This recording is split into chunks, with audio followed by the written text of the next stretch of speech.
I get to hang out with women, I get to create, and I get to hang out. Jackpot. And you get paid. And I get paid. And I'll always have a job doing this. Okay, but you have something that is always in your kit. Yes. Show us. Yes. I remember the first wig that I created was out of penne pasta in beauty school. I found a way of getting into beauty school for free. And that's beauty a school, skill. If you want to go into doing what I'm doing, start meditating yesterday. I died earlier this year. Literally I was dead for a little while. See that hair, work with the makeup, work with the clothing, and your attitude changes. To be able to do something really well, simply, actually can take a long time. That's cute. Okay. But it's the strength. By the end of the episode, I look presentable. Absolutely. I needed a pin. Why you didn't give us a pin at the beginning? I'm gonna put beach waves on you, watch. I'm gonna put fucking beach waves on you.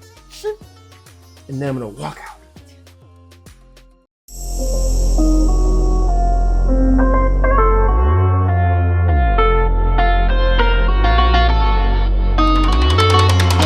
Fashion Host Podcast. He began his journey studying at the prestigious School of Visual Arts in New York City. Today, with 25 years of experience, he is a renowned hairstylist and educator. Before committing to the freelance world, he pursued his passion for technical and sculptural hairdressing at the Alexandre de Paris Academy in France. His portfolio includes editorials Vogue, Elle, Glamour, with celebrities such as Helena Christensen, Dita Von Teese, Ariana Grande, just to name a few. All the experience made him realize that the industry needs a better hairpin. So he created the first professional line of hairpins in North America.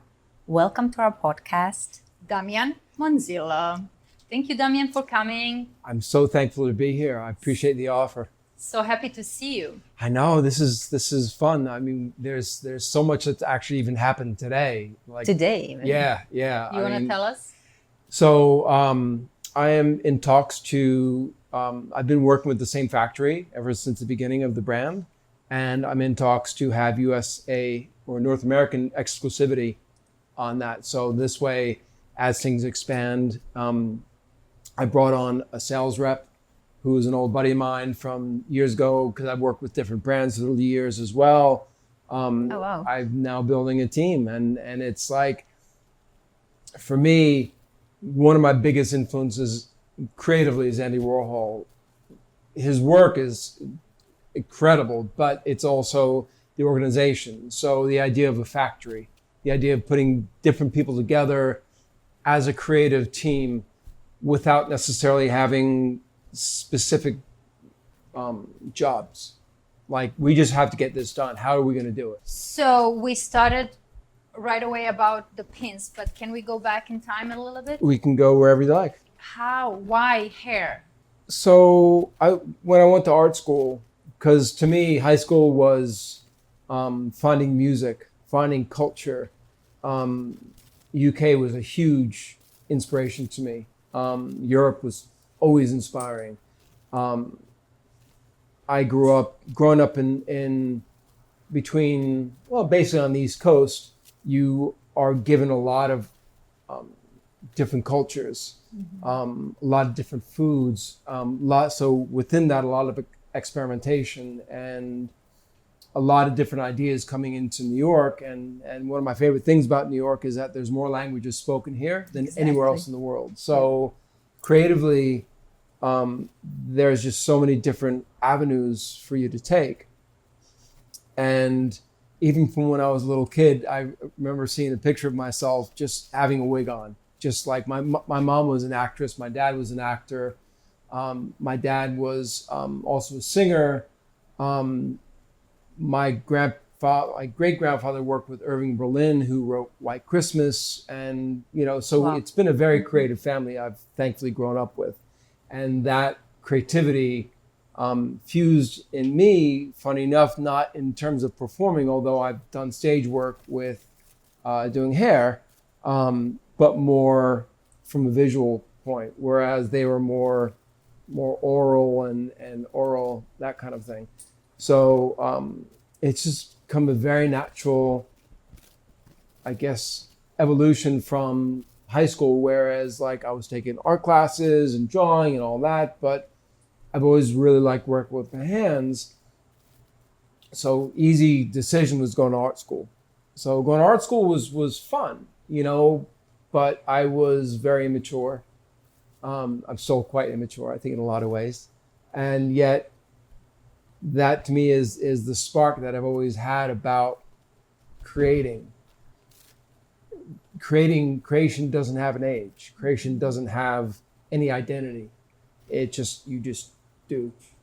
And so how was it that you decided to do the hair? Because you said you like to do with your hands. Yeah. And is it because with changing the hair, you can see how much the characters can change? Absolutely. Is there... I think actually that's exactly it. Character has always been a really huge inspiration to me because, you know, like when we work together, as much as I change the hair, I think of like, who is that person? You know, because if we go from something very simple to something very dressed up, you're changing the character. And you as a model, you both see that hair, work with the makeup, work with the clothing, and your attitude changes. And so for me, I always cut my own hair. I mean, I was like, You always do? I don't anymore, but I had. That's how I got into it. And so to me, cutting hair and just, you know, it was the first tactile work that I'd done, whereas everything else was 2D on paper or canvas, whatever. But once I actually got my hands into it and be able to like really shape things, so I could also kind of divert into, like, I remember the first wig that I created was out of penne pasta in beauty school. That it was, you know, I got like fabric underneath and then got like something to stitch the dry pasta onto with wire. And so it was just like this big crazy sculpture. And it was just, you know, kind of finding myself. And because I grew up more 2D artist, to get into 3D, to get into more non-traditional experimenting with different textures and fabrics and shapes was part of the draw for me getting into hair, because to me hair is fabric. Hair is exactly like a t-shirt. It's exactly like, you know, shoes. It's texture, it's outline, it is line. When the lines are fit and are correct and whatever the artist and muse's eyes are. For me, doing hair was the easiest way of being able to bring that out in myself, always having a job. Everybody always needs their hair done. So that's easy. And then being able to create on top of that. So you do create while you make your hair. I mean, hair. Yeah. But in order to create, you first need to have the technical tools, right? So you have to learn it somewhere. So the flip of that with my family, we've been creatives, nurses, and teachers. So this is why I educate. And education is fantastic to give, but also to receive. So when I teach, I learn as much as when I learn. When I am the student, in the end, I'm always a student. And I think always being a student in life is really, really important to me. Always being curious. And that to me is curiosity is the one thing that is that spark. So when happened that moment when you've been studying and then you decided, okay, I'm good to go and actually work? That road was me being in art school in New York. And New York, when I was growing up, was really dangerous. Mm-hmm. So, and I didn't have any concept of what I wanted to do, but I knew I could create. So, sight unseen, I moved to San Francisco. Mm-hmm. Just Out of it nowhere. was in between Christmas and New Year's, and I'm like, I'm just going to move to San Francisco. And I had one friend and moved everything out there and just kind of showed up. I'm like, okay, I'm going to live here now. And Did you figure it out. show up to your friend? Or? Yeah. Yeah. Like Surprise, surprise. and we certainly talked about it, but and at that point there weren't really cell phones around, Yeah. so Yeah. it was like through letters and like, I think I want to move out. She's like, yeah. I mean, I have Carpe Diem tattooed on my arms. I'm not necessarily a subtle person Planner. in that way. There's few choices in life that I've made that I couldn't figure my way out of. Mm-hmm. So it's like, okay, what's the worst thing that's going to happen when you move to San Francisco? I had a place to stay. I had a place to put some of my stuff. And then, you meet people and you are out into the world. And so being in San Francisco was fantastic. It was fun. San Francisco in the 90s was phenomenal. It was like ancient Rome. Like, this is a podcast, so I can be a Yeah, of little course. loose. I was about to say you have Italian background, Yeah, so it yeah. reminded you of Rome. Ancient Rome. It's a specific part because the debauchery was foremost. Okay. It was about finding yourself within different vices, different ways of creating and experimenting, and it wasn't, it was a school of life rather than an education specific to a direction. And that helped me find myself, because so I've certainly come from a music background, and so I wanted to be around bands, so I worked in a bar, and the bar had bands, and so I saw that. But this one night in San Francisco, guys came in, got kicked out, they came back, and I was a bouncer, not a big guy, but like I said, I can figure my way out of a lot of things. So I got 6 stitches put in my head that one night, and Newton I did a good job. Yeah, pretty good, right? Well, it's Yeah, been 25, 30 years now. Yeah. So, age and time heals, right? Yeah. So at that point, Newton had an apple fall on his head. Said, oh, there's gravity. My gravity was getting out of being a bouncer and saying, yeah, my girlfriend at the time was like, you can't really do this anymore. You're not like, you've got to do something with the creative. Not Part of that yourself. way, using your hands. No. And that's the thing too. It's like I was in bands and I painted and played drums, and like I was just kind of like a fish out of water, like figuring out where But my I think water we was. all do that. At some Absolutely point we in do. life, right? Absolutely. I thought, well, I can be a massage therapist because I like using my hands, but that's not really a creative way of going. So I'm like, let's cut my own hair. So I'm like, I found a way of getting into beauty school for free. And That's beauty a school, skill.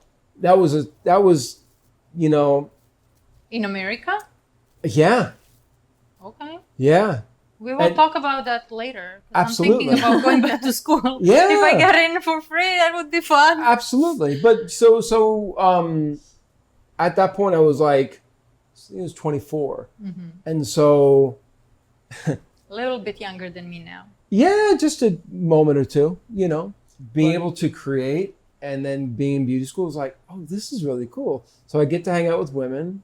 As much as I love women visually, I respect women in my Thank you. cut, my gut. Like, my mother's one of my best friends of my life. She's supported me in every harebrained, crazy idea I've ever had. I was married at the time, and so, when you're in beauty school and you cut hair, you have to have some brave souls support you. And Oh, I yes. had Oh, yes. those, thankfully. And, I and did that's- it on Oh, my yeah? mom. Really? Yeah. That's great. She was a brave soul. Yeah. Yes. Yeah. I mean, she is. She still Yeah. is, but at that time. Yeah. It was a disaster. Moms are You know what? superheroes. Phenomenally. Absolutely. And I get to hang out with women, I get to create, and I get to hang out, Jackpot. And you get paid. and I get paid, and I'll always have a job doing this. Like, what? Like, how could this be like a job? But it is. Mm-hmm. And 30 years later, almost, I always have found ways of finding inspiration. Mm-hmm. And that spark is also teaching. Where do you usually find your inspiration? I'm a huge fan of just pure creativity. So I find it in music, in movies, in visual art. Like, I've been a member of MoMA for years. It's the sky. It's literally, it's like I had a collection I did, which was all based on natural elements. So whether it's a haystack, whether it's lightning, whether it's tree in the dark that you just see the edges of a branch during the winter, I feel comforted with the amount of different elements around that I can draw from. I mean, literally, it's endless. You know, and styling, you know, cutting hairs, I love cutting hair still, but styling, it expands exponentially. Like, you can literally do anything,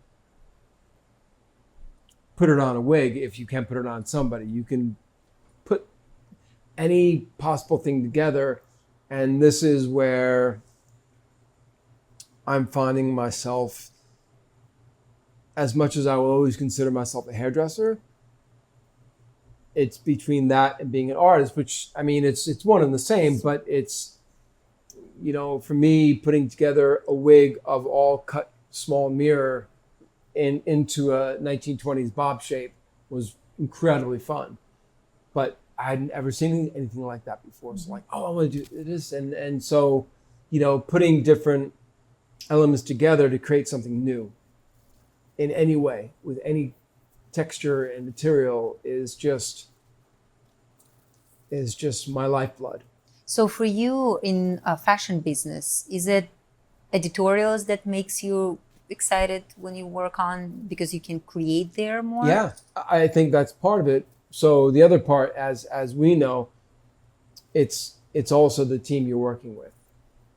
Because to me, again, you know, I do a lot of writing as well, and so for me, I was saying, we all help, we all rise, and so the collective is really the energies and the creativity and the influences all come together to create the bigger picture. How do you prepare for a job? So you're shooting editorial next week. How do you prepare for the shooting? So what I've done, when I first moved to New York, I had a kit that would probably be in my way. So that means I have every color extension, I have every tool possible, I have every product possible. Everything is because you don't know. But what my experience has taught me is that I've gone from this kit to this kit. How come? Because I can put more creativity into each individual tool that I couldn't before. Because I've learned how to use my tools, how to adapt my tools into the job, rather than me trying to put something that I will work into. I see what the problem is, and with my now experience, I can say, okay, well, I can do X, Y, and Z. And I've been able to simplify everything. You know, my kit is now practically carry-on. You know, for 98% of my work, I've used 3 combs, 2 irons, a blow dryer, and a few brushes. So what would be one thing that you would never give up? My hands. That's the most important tool. That's everything. Because and in the end, I mean, like, I can do most things, but it depends on what needs to be done. So, you know, yes, I can go grab some chopsticks and do that. And or I can grab a flower and do that, you know, or anything.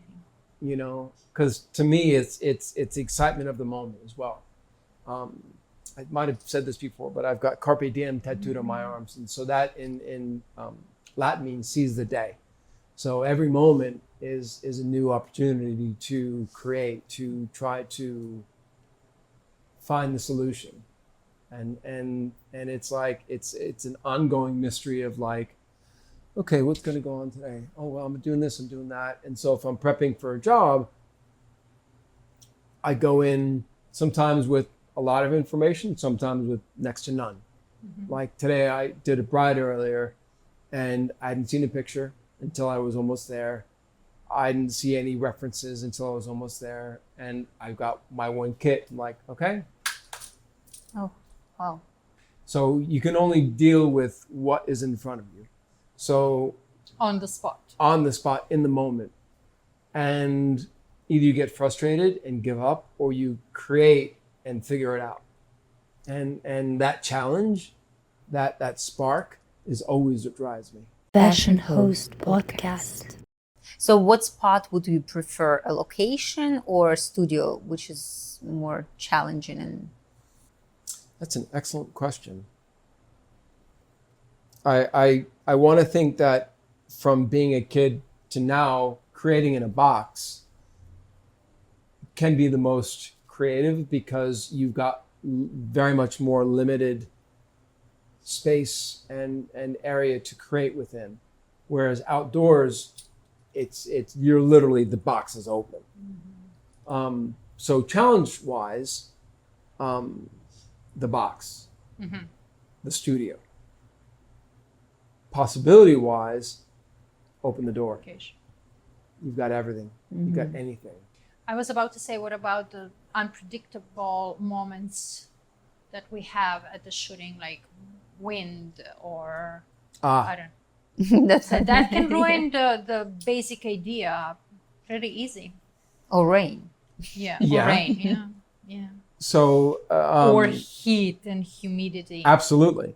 So I've got a few good stories there. So first is I was doing the cover of French Elle with Matt Jones in the California desert. Okay. 25 looks in one day, editorial, and 50-mile-an-hour winds with extensions. You can feel it, right? And winds blowing all over the place. What can I do? What Right? did you do? What I did was you have to let go. As a hairdresser who brought in pins that actually really hold the hair, I love sculptural hair, as you guys said earlier. So having everything beautifully perfect is really fun. Letting go can be really difficult.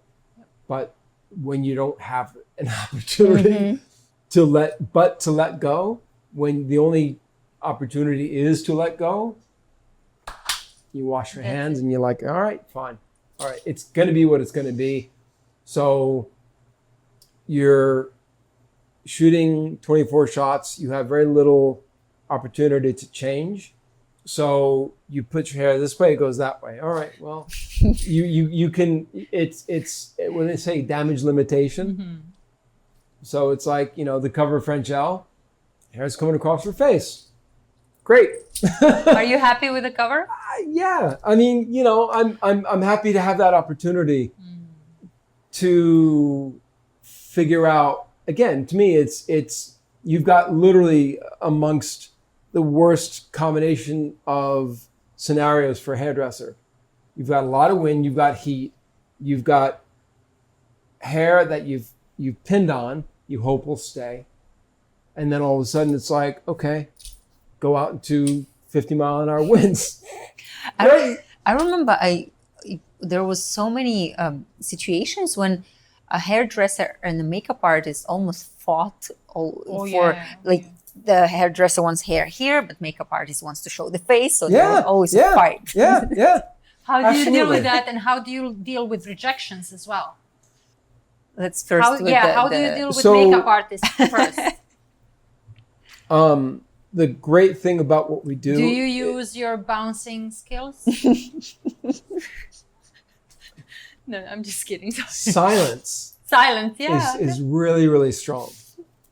Golden. And so, funny enough, I've got an editorial that I've finished, a beauty editorial. So everything's like you're saying with makeup, and the photographer and I were working on these images, and we thought they looked incredible as like a film noir, so more black and white. Well, the makeup artist put all this color on, so it was like, okay, well, we can do two different versions of the story. We can do a color version, or we can do one shot black and white and one shot color. There you go. There's always a happy balance. Yeah. But the people in this situation have to find a place to agree. Having been in the editorial freelance side of the business, there are times that I'm like, you know what, I'm good, because there's always tomorrow. And if we've decided that I'm gonna have 3 shots and we're gonna do 6, there's 3 makeup shots, there's 3 hair shots. Fair deal. The fair deal. And sometimes it's gonna be a makeup and I'm pulling the hair back and I'm gonna make it absolutely perfect for the makeup artist. Because to me, as much as I want to give what I can create, sometimes stepping back and giving the other artist the platform to speak visually is the gift that I assume will be given back. And if it might not be in that moment, I let go. Like, okay, cool. This is your day. How do you want the hair? To be generous like that has divinity to it. Is Of course. and I would rather give up one image in my book of 25 years and make somebody really happy than fight over one shot. That, second shot, I can change the hair. Fine. So with that diplomatic skill, how do you deal with rejection and how do you reject? I think in our world, we get my God, rejected absolutely. really often. So Absolutely. how do you deal with that? Those are both really difficult. You have to build a tougher skin. And also I've Do you think that comes with the time and experience absolutely and age? it has to. Otherwise you're not going to survive. I mean, in relative terms. It's the old, if you love something so much, sometimes you have to let it go. And so thankfully, like I said, in my career, I've had very, very, very few times that I've had to totally be like, you know what, I'm good, I'm done. And it's important for me to be respectful, and it's important for me to be professional. Both those things are priority in terms of also what we deal with is reputation. If somebody's going to be an idiot on set, you're not going to want to work with them again. So meditation helps a lot. I do my best to look at the biggest, widest picture of saying, you know what, it's my story that is before me.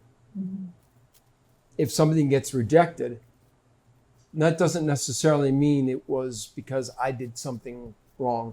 And if I did, I'm first to say my bad. We all do it sometimes. Absolutely. At some point, yeah. But being open to the experience, learning from the experience, and when you learn from it and grow from it, you're winning. But there's no winning, because to me it's a big picture of the roller coaster ride. I died earlier this year. Literally I was dead for a little while. I had a stroke and a cardiac arrest at the same time.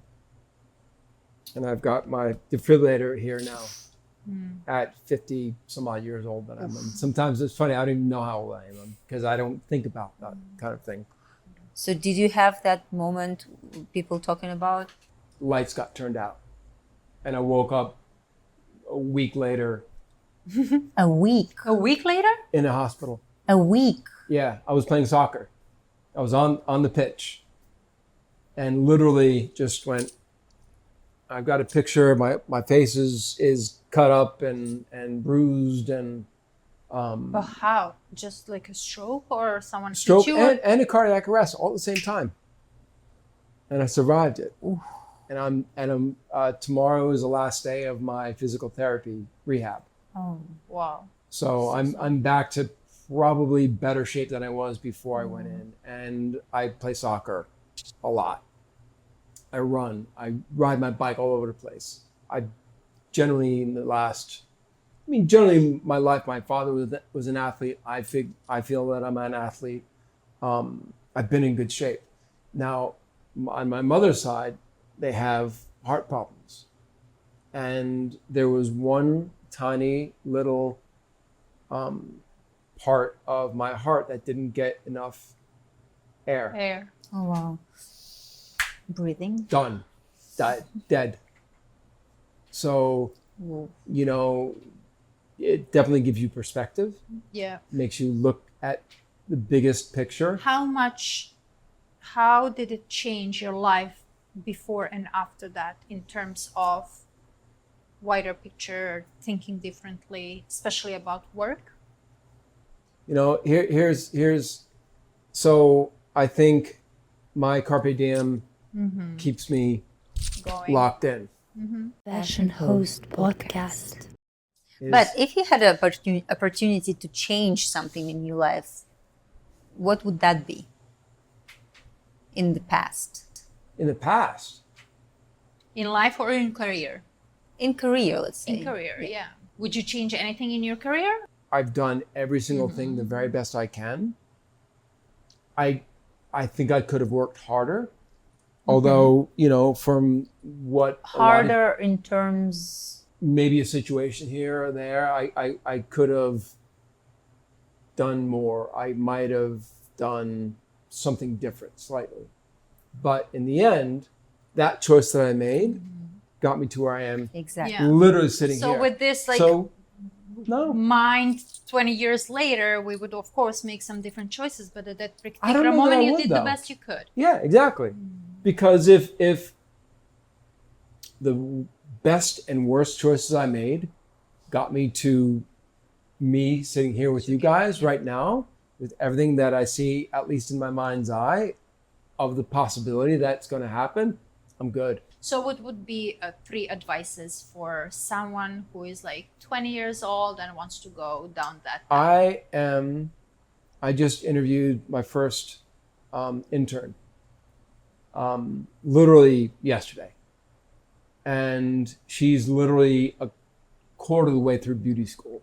I want to give her the opportunity to work with me, to not only work as my personal assistant, as a hairdresser, and teach her what I've learned, all the good and the bad, because that's part of it. It's a Libra thing probably, but it is a balance. There will be bad. There will be really awful times, whether professionally or personally, and both can interchange. And meditate. Meditate. I you know, and it's difficult to say, but what I would recommend to somebody is to start meditating. If you want to go into doing what I'm doing, start meditating yesterday.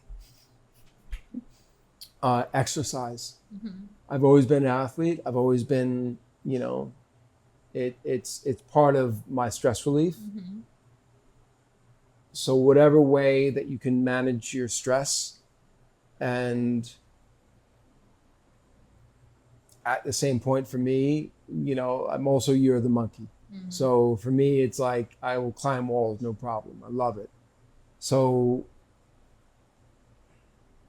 trying to see the bigger picture, because it's hard if something's phenomenal, like shooting Vogue was Let's talk about that amazing. now. Amazing. So let's talk about shooting Vogue. Why is that amazing experience besides the fact that it's Vogue? I met some wonderful people. Mm-hmm. I think it's also a point of pride. When was that? That was 7-8 years ago, something like that. Yeah.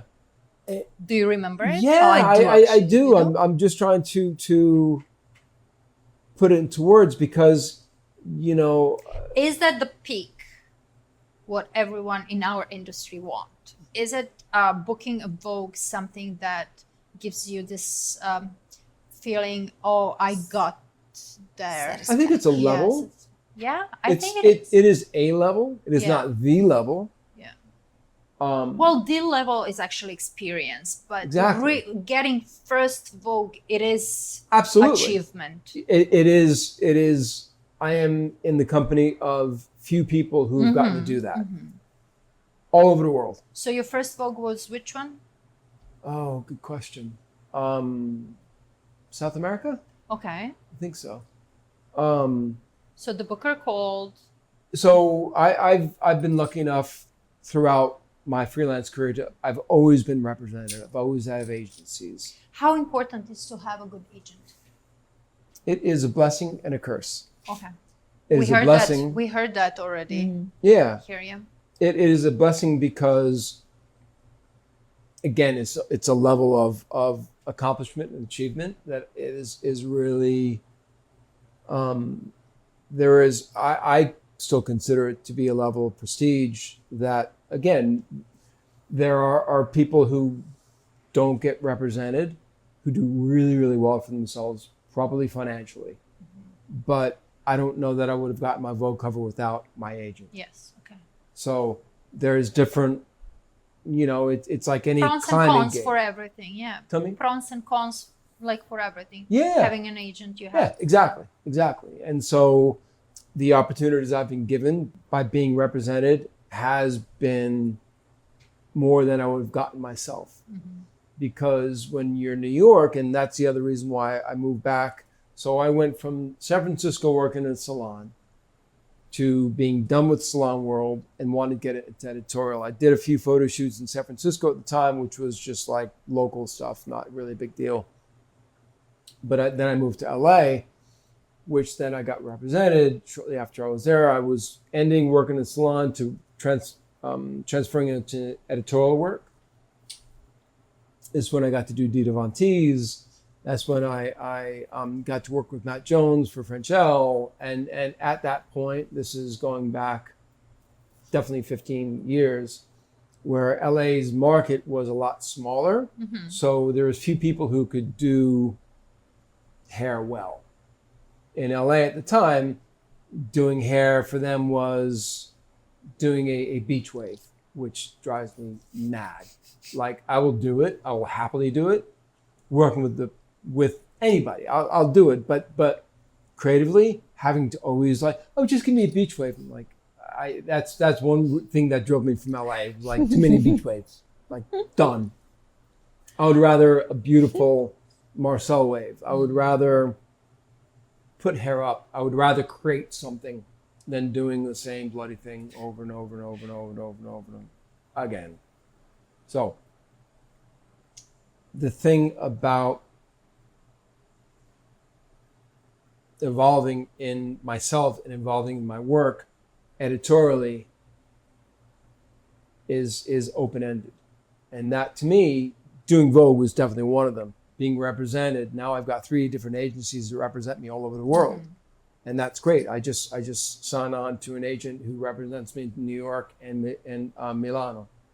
So hoping to pick up a little bit more of my Italian. What is the most thing in your job, in your work?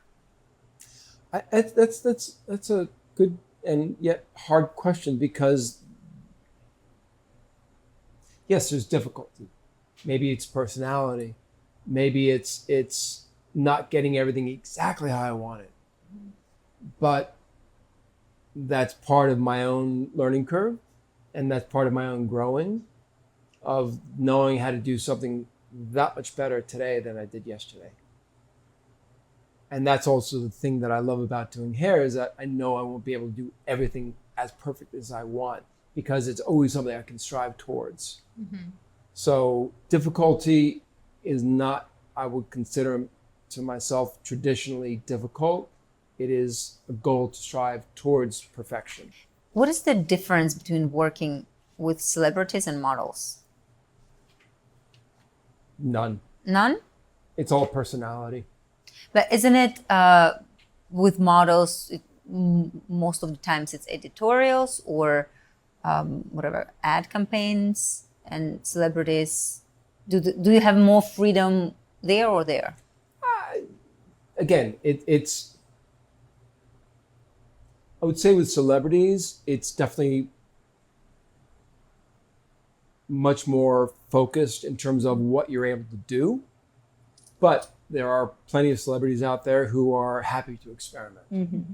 So again, I mean, to me, it's you know, working with Dita Von Teese, I'm not going to give her a mohawk. She's not, Yeah, of course, probably not. Maybe a wig, but she has a certain aesthetic. And funny enough, it also depends on the client you're working with. Doing Vogue, there are certain things that are expected. And yet, I love pushing myself. I push myself as hard as I can. And so working with models allows that a lot more than traditionally working with celebrities, because they have a certain level of expectation. What was the breaking point in your career? There are two things that just came to mind. First, working with Dita Von Teese was like phenomenal. She just married Marilyn Manson. They just did Vogue. I didn't get to do that, unfortunately, but you know, when she said, "I think I found my new hairdresser," it still gives me goosebumps. It's like, you know, and I ended up not being able to work with her a couple of times because I actually had paid jobs that I didn't end up getting to do with her at the time, but maybe I will again. I don't know. But the other thing I remember, and the other thing that happens to a lot of us, is people somehow don't show up. So that was working with Helena Christensen for the first time. Literally, I got a call at 6 a.m. Oh, we need you for a shoot for this magazine. Oh, who am I working with? Oh, Helena Christensen. And she was so cool. Still so cool. She's just she's an artist. She's a model, but she's also an artist. And there's a lot of models who I've worked with who are artists, because they create an emotion. They create, they're as much part of the team. Now, there are other models who are just there, and they've got their 3 looks and they've got their 3 moves, and they go through their motions and that. I'm like, I'm gonna put beach waves on you. Watch. I'm gonna put fucking beach waves on you, and then I'm gonna walk out. When you're creating your hairpins, so you apply all of this. You've learned it, and you give a lot of attention to details, and you're experimenting. Sure. Can we see what you're? Would you like to see some? I was about to say, what Because is we see a always in your box kit, over and there. can you show us what is always I happen in to your have kit? my kit with me today. Okay, but you have something that is always in your kit. Yes. Show us. Yes. So one of my huge inspirations is Leonardo da Vinci. And so that's why I put this quote of his onto my packaging, because it is, after everything that I've created, simplicity is divine. It is the ultimate sophistication. So to be able to do something really well, simply, actually can take a long time. Exactly. No makeup, right? No, Exactly. yes. Exactly. So, as I was saying before, I'm a huge Alice in Wonderland fan. So, if you would like to Try me. So, and then every card that I send, dental care For great hair. I think we need some care of our hair to be a great Yeah, hair. I feel a Yes. little bit. Yeah. Don't judge us Don't today. judge us. No. It's funny too. You know, I happen to be. I know a guy who's actually pretty good at this kind of stuff. So, and so, oops. Let me get my.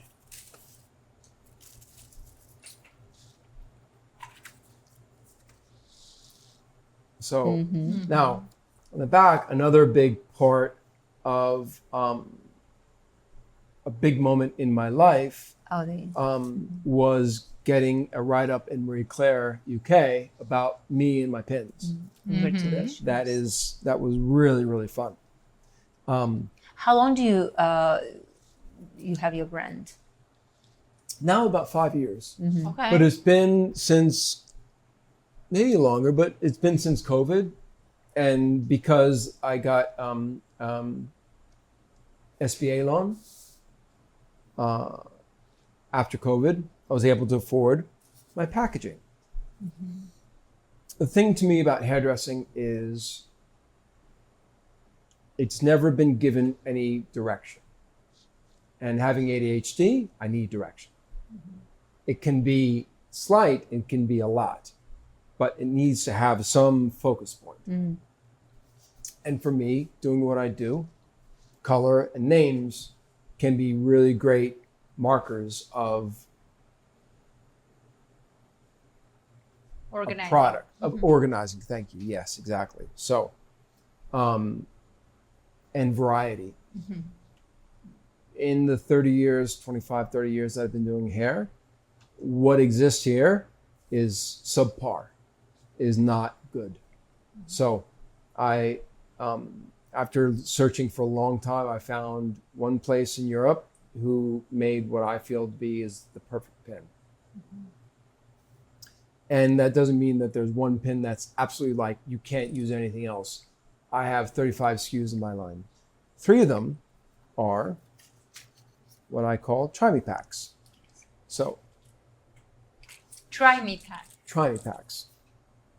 So you have like all different sizes and colors inside? All colors Exactly. together. Yeah. They're It is- different colors. So, right. So the 3 try me packs are this. There are all together and black and blonde. So I also created specific packaging that hasn't ever existed. So what exists here are either plastic boxes or cards. I'm done with plastic as much as I'm able to be. Certainly it's around. So, but this packaging and the pins can be recycled, can be reused. That literally doesn't exist in this whole country. So So everything is in here. every single Sample thing pack. is Aha, exactly I a sample see. pack. So the other thing that you both have probably had happen is with bands. Yeah, oh yeah. Bands break hair. They just do. So I've created bungees. Now bungees are 2 hooks. Yeah. And so what you do is when you gather the hair, you can use one hook to hold the hair and then you wrap it around. It's longer than usual. Yes. And that's the other thing I found too, is the only bungees that were Do you need help? available were 10 centimeter. Yeah. So Why? 10 centimeter, I want to continue to ask myself that question, but I then just assume Like this way. create, No, this is a 10. No, this No, is this 20. is that's 30. 30. Yeah. this So is the usual, right? that's the normal. And when you've got fine hair, that's great. But if you've got anything but fine hair, Yeah, that's right. you don't have any options. So now you've got 20 and 30 centimeter bungees. And that's the thing too. So on my website, the model I was working with had fine hair like y'all.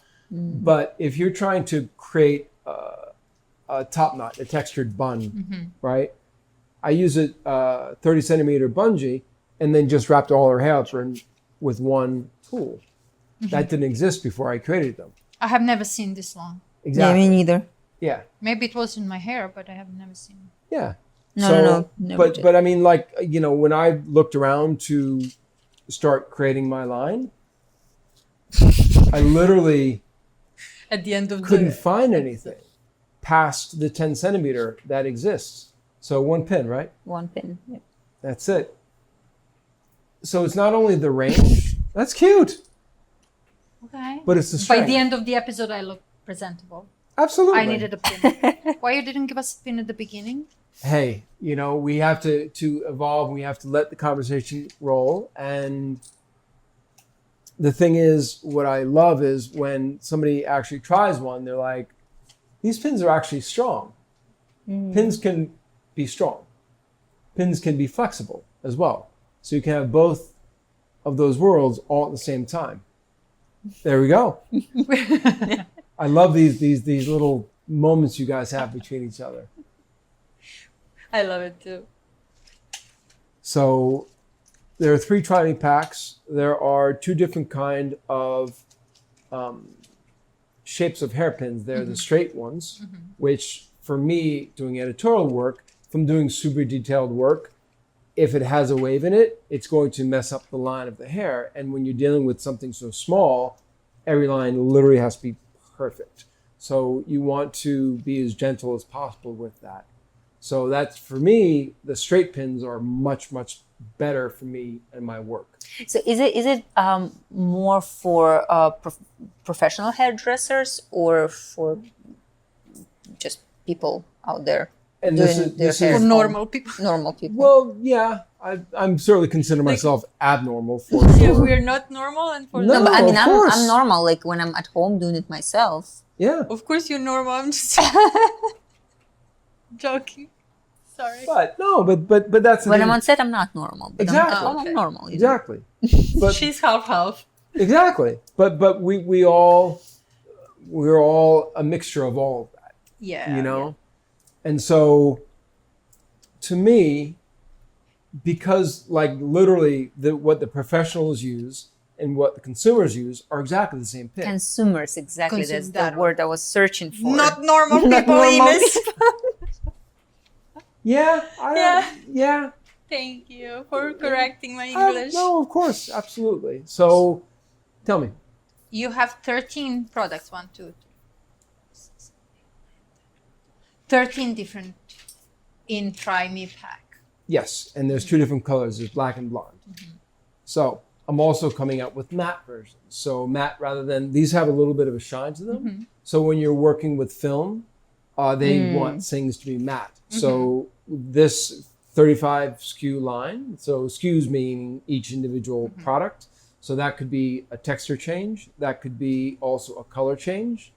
So whether you're doing straight or wavy, or whether you're doing black or blonde, so there's 35. I'm increasing to 55 because I'm doing theatrical pins now, which will all be matte. Because if you're trying to see somebody on the stage and you see one little bit of shine, Yeah, it breaks it breaks that connection that you the have. magic. Exactly. So, I always, when I'm in the theater, I'm looking for those little mics sticking out of my yeah, head. yeah, exactly. Really? You're looking Yeah. for that? And that's the thing too. You've done beauty before, so you can see every little hair. You know what that looks like. One of my favorite pins are my principal pins. Principal And- U pin. Yes. So the principal, I don't know what you guys would call them there, but so a principal here is like head of the school. The one I have right now. Yeah, the one. Oh yeah. Yeah. So A there's principal, one pin. director. Director, yeah. Yeah. So the one pin you can actually use, as you guys have done. Yeah, that's the You see? one. Yeah, exactly that. So when you have one pin that you can actually hold your hair with all day, I think it's not only beautiful, again, simplicity, but it's economical because you can reuse these again and again and again and again. That to me is just not only ecological important, environmentally important, but aesthetically important. So it's hitting every single possibility that anybody can create with a few pins.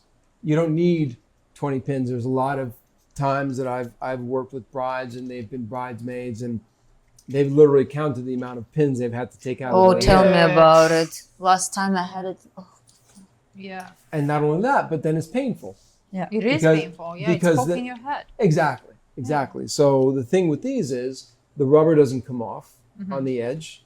So when you put something in, they're also soft. I mean, they're metal, they're not soft necessarily, but they're not going to stretchy. hurt your Okay. scalp when they put them in. Yeah.